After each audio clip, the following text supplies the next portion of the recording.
वो रिश्ता इतना ईमानदार होता है कि आपने वो सारी बातें लिखी जो आप लिखना चाहते थे। बिल्कुल। कोई ऐसा प्रसंग जिसको आपने सोचा हो कि नहीं लिखते हैं, पता नहीं लोग कैसे स्वीकार करेंगे? देखिए, पहली बात तो जो आपने कहा कि ऐसा कोई प्रसंग जो लिखा है जो मैंने दिखाया नहीं। हाँ, जैसे गुजरात के ये मैंने नहीं कहा। मैं ये कह रहा हूँ कि कोई ऐसी बात है, कोई कहानी आप लिख रहे हैं तो उसका कोई एक लाइन आपने छोड़ दिया हो कि इसको नहीं डालते। देखिए, मुझे लगा कि कहीं ना कहीं मैं अपना ओपिनियन जो है हाँ। वो थोड़ा दर्शक के वो पाठक के सामने कम लाना चाहता था, क्योंकि हम लोग टीवी पर इतना ही अपनी राय देते हैं। तो मैंने सोचा कम से कम किताब में मैं स्टोरी लिख रहा हूँ कि हमारे जो जनरली पत्रकार होते हैं अक्सर जब वो किताब लिखते हैं वो अपनी ओपिनियन लोगों पर ठोक देते हैं, जैसे हम कभी हमारे प्रोग्राम में करते हैं। मेरा विचार था कि एक कहानी मुझे कहनी है। मुझे लगा बड़ी दिलचस्प कहानी है। नरेंद्र मोदी किस तरह से प्रधानमंत्री बनते हैं, भारत में किस तरह से चुनाव होते हैं, और उसके बैकग्राउंड में ये अलग अलग कैरेक्टर जो आते हैं, हो रही हैं, राहुल गांधी और चीजें हो रही हैं। मैं उस पर बात करूंगा, पर मैं एक सवाल का जवाब जानना चाहता हूँ। 20 साल 25 साल की आपकी पत्रकारिता रही है और उन सब को संचित करके उस एक हिस्से को आपने एक किताब लिखी है। क्या मुश्किल रहा पत्रकार बनना इन 20-25 सालों में या लेखक बनना?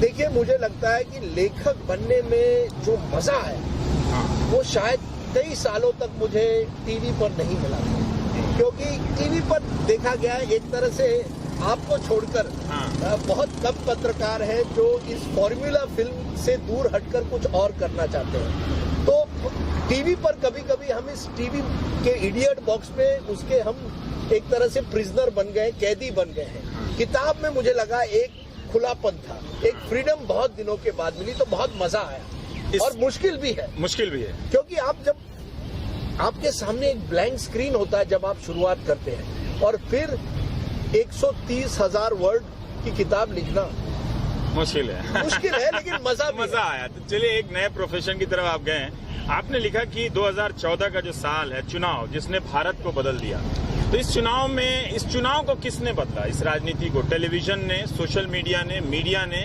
या एक ऐसे नेता ने जो इन सब को साधने की शक्ति रखता था? मुझे लगता है जो आपने कहा, सब चीजों ने कुछ न कुछ बदला है। जैसे पहले जो चुनाव होते थे वो मैदान पर होते थे, बड़ी बड़ी रैलियां होती थी, बोट क्लब पर जाओ या पटना में गांधी मैदान पर जाओ।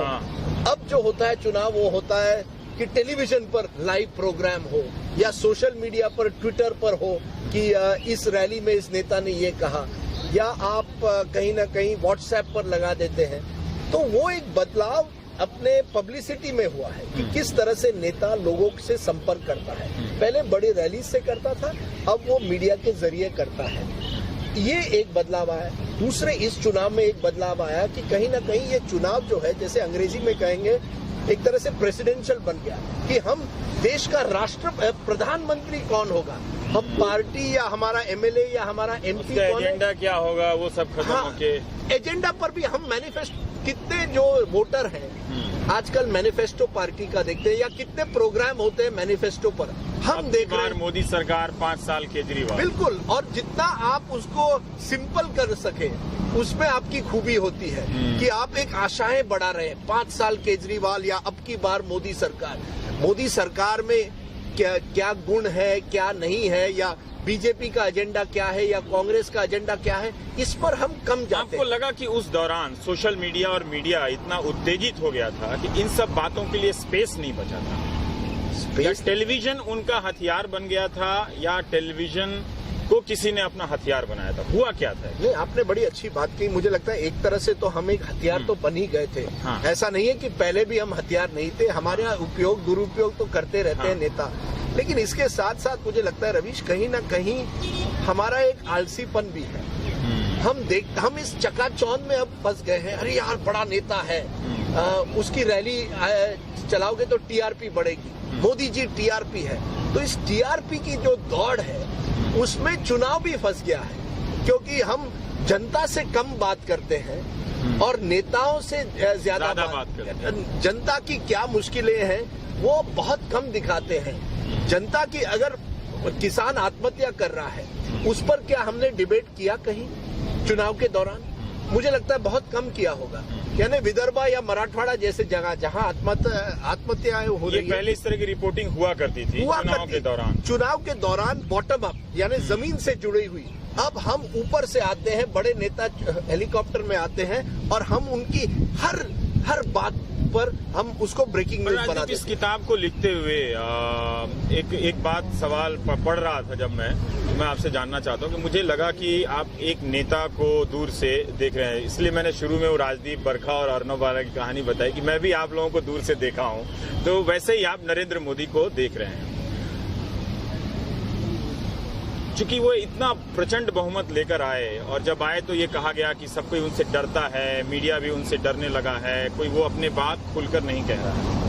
हम आपसे जानना चाहते हैं एक लेखक से कि इस किताब में एक नरेंद्र मोदी की यात्रा भी है, उसको लिखते हुए क्या आप उतने निर्भीक रह पाए?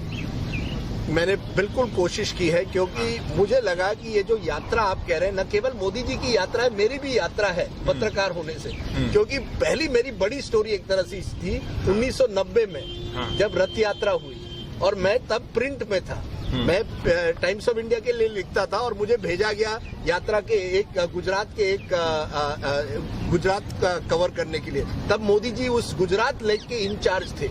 तो तब से मोदी जी का जो सफर है और मेरा जो पत्रकारिता में सफर है उसको कहीं ना कहीं मैंने जोड़ने की कोशिश की है कि क्या वो व्यक्ति जो मैंने 1990 में देखा था और आज जो नरेंद्र मोदी देखता हूँ, या एनडीटीवी के जमाने में, क्योंकि आप बार बार एनडीटीवी का जिक्र कर रहे हैं और अर्नब बरखा, क्योंकि हम एक तरह से एनडीटीवी परिवार से आते हैं। उस जमाने में नरेंद्र मोदी इसी तरह से ओबी वैन पर तैयार रहते थे हमारे लिए। 1 घंटा एक बार रुके थे क्योंकि बारिश हुई थी, ओबी नहीं चल रही थी। मोदी जी अपना छाता लिए हुए 1 घंटा रुके जब तक वो टीवी पर आए।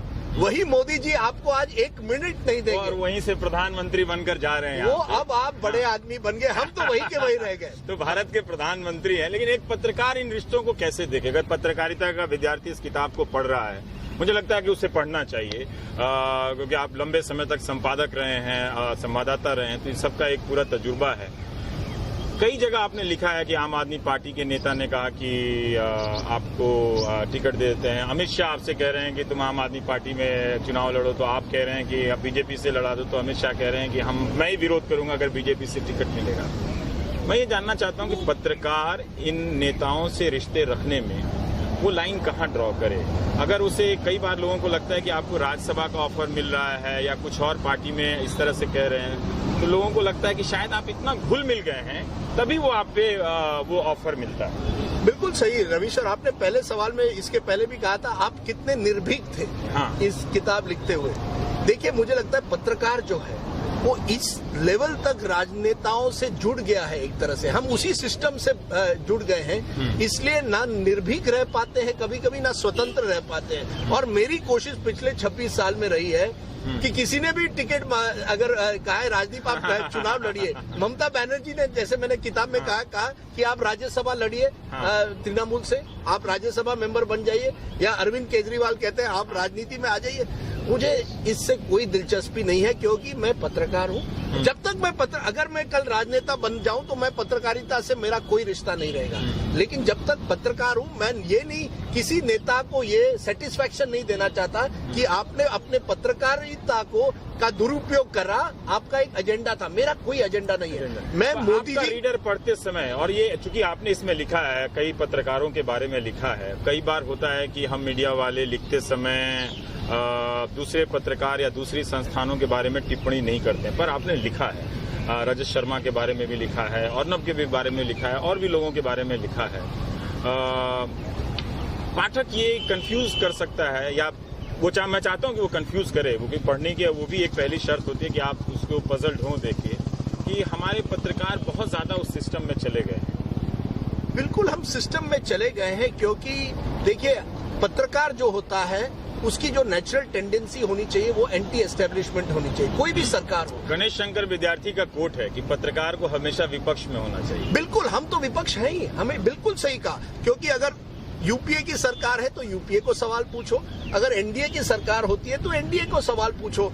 अब प्रॉब्लम ये हो गया रवीश कि जब मोदी जी दिवाली मिलन करते हैं तो हम सवाल उनसे नहीं पूछते, हम उनके साथ सेल्फी लेना चाहते हैं। बड़े बड़े पत्रकार, बड़े बड़े संपादक वो तो मोदी जी के साथ सेल्फी लेना चाहते हैं। या सोनिया गांधी को सवाल, इतने साल सोनिया गांधी 20 साल से राजनीति में है, क्या हमने उनको कठोर सवाल पूछे हैं? राहुल गांधी को पूछे। तो हम एक तरह से नेताओं के सामने विपक्ष की भूमिका अदा करने के बजाय हम उसी सिस्टम के एक भाग बन गए हैं। और इसीलिए बहुत कम पत्रकार भारत में किताब लिखते हैं, और अगर लिखते हैं तो ऐसी किताब लिखते हैं कि जय जयकार करते हैं किसी व्यक्ति की।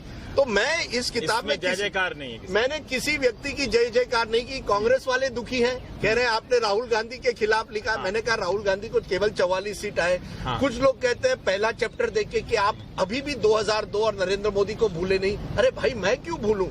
मैं तो पत्रकार हूं, मैं तो सवाल पूछता रहूंगा। मैं आपकी तरह उनका कोई चेयर लीडर नहीं हूं। सोशल मीडिया वाले में मैं पढ़ रहा था कि मोदी ने कहा कि तुम और तुम्हारी पत्नी आजकल ट्विटर पे बहुत एक्टिव रहते हो। उस वक्त आपको डर लगा था?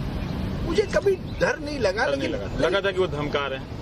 नहीं, धमका नहीं रहे, प्यार कर रहे हैं। नहीं, प्यार तो नहीं कर रहे थे। लेकिन ये तो जरूर लगा कि देखिए आज के जो नेता हैं वो ये भी देख रहे हैं कि आप ट्विटर पर क्या मुझे लगा ट्विटर जो है ये एक तरह मेरा पर्सनल स्पेस है। पर जब मुझे नरेंद्र मोदी जी ने रिमाइंड किया कि देखिए आप ट्विटर पर क्या लिख रहे हैं, तब मुझे थोड़ा डर नहीं, लेकिन मैं चौकन हो गया। हाँ, कि आप जो ट्विटर में लिखेंगे वो आपकी प्राइवेट स्पेस नहीं है, वो मोदी जी तक बात पहुंच रही है। पर देखिए, नेताओं से पत्रकारों का एक रिश्ता बन जाता है, खट्टा मीठा जो भी है। वो चलते फिरते टोक देते हैं कि आजकल बहुत खिलाफ लिख रहे हो, आजकल ठीक है। पर जब आपने पत्रकारों के बारे में लिखा, जैसे अर्नब के बारे में लिखा कि किस तरह से वो राहुल गांधी का इंटरव्यू लेने के लिए अपना पूरा TRP का चार्ट भेज देते हैं, या रजत शर्मा की, उन लोगों ने बाद में कभी कुछ कहा? नहीं, कुछ कहा नहीं है। मैंने किसी की आलोचना नहीं की है। मैं तो कहता हूं कि अच्छी बात है कि आपको एक्सक्लूसिव इंटरव्यू मिल गया, क्योंकि हमारे बीच तो स्पर्धा होगी ही। पर इस तरह से TRP चार्ट भेज देना कि ये लीजिए, ये देखिए, अब जैसे मैंने कहा रवीश, कहीं ना कहीं हमने पत्रकारिता को बॉक्स ऑफिस बना दिया है, और इसीलिए कुछ खबरें जो हैं वो जनता के सामने आज आती नहीं है। मैंने किसान की आत्महत्या के बारे में एक खबर दी है। आज के जमाने में यूरिया के प्राइसेस जो हैं वो इस लेवल पर पहुंच गए कि कुछ इलाकों में किसान विरोध कर रहा है, वायलेंस पर उतर आया है, हिंसा हो रही है, लेकिन हम ये दिखाते नहीं है।